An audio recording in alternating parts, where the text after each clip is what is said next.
ہمارا ایک تجربہ ہے اور آپ کا بھی یہ تجربہ ہوگا کہ جو بندہ جس فیلڈ میں ناقص ہوتا ہے، مطلب کہ کچھ شے نہیں ہوتا، تو وہ اس کے بڑے بڑے جو ماہرین ہوتے ہیں اس کے متعلق وہ یہ رائے دے رہا ہوتا ہے کہ وہ کچھ شے نہیں ہے۔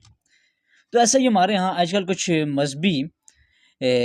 مذہبی حلقے میں ایسا کچھ ہو رہا ہے کہ کچھ سوشل میڈیا والے احباب جو اپنے آپ کو مذہبی قرار دیتے ہیں، وہ یہ کہہ رہے ہوتے ہیں کابرین بزرگان دین یہ کچھ شے نہیں ہے۔ استغفر اللہ علیہ باللہ، اللہ تبارک و تعالیٰ ایسی بدبختی اور ایسی گستاخی سے، ایسی توہین سے اللہ پاک ہر مسلمان کو محفوظ رکھے کہ تمہاری کیا حیثیت، تمہاری خود کیا اوقات کہ تم اتنی پاکان امت کے متعلق یہ رائے دو یا اس رائے کا اظہار کرو کہ ان کی کوئی حیثیت نہیں ہے، وہ کوئی شے ہی نہیں ہے۔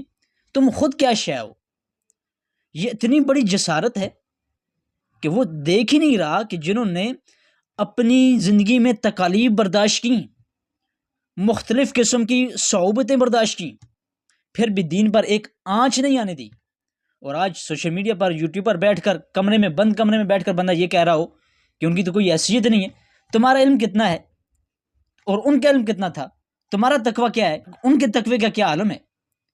تو پھر بھی بندہ یہ کہے نہیں جی ان کی تو کوئی حیثیت نہیں، ان کی تو وہ تو کوئی شے ہی نہیں ہے۔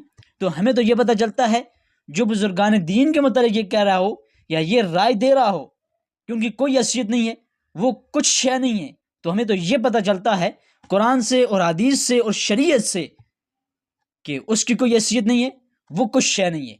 یہ بات واضح ہے، اور ہوتا بھی کچھ اس طرح ہے کہ جس کی کوئی حیثیت نہیں ہوتی وہی اٹھ کے کہتا ہے فلاں بندے کی بھی کچھ حیثیت نہیں، فلاں بندہ بھی کچھ شے نہیں، یا فلاں کا بھی کچھ مقام و مرتبہ نہیں۔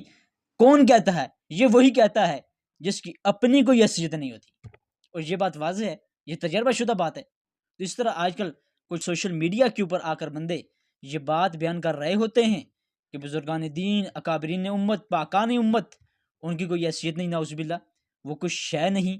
تو یہ جسارت ہے، یہ سازش ہے، یہ توہین ہے، یہ گستاخی ہے۔ اس کا اسلام کے اندر کوئی بھی کنسیپٹ نہیں ہے۔ اسلام تو اپنے بڑوں کا ادب و احترام سکھاتا ہے، جو گزر چکے، جنہوں نے دین کا کام کیا، گزر چکے، ان کا ادب و احترام، ان کا معتقد بناتا ہے اسلام۔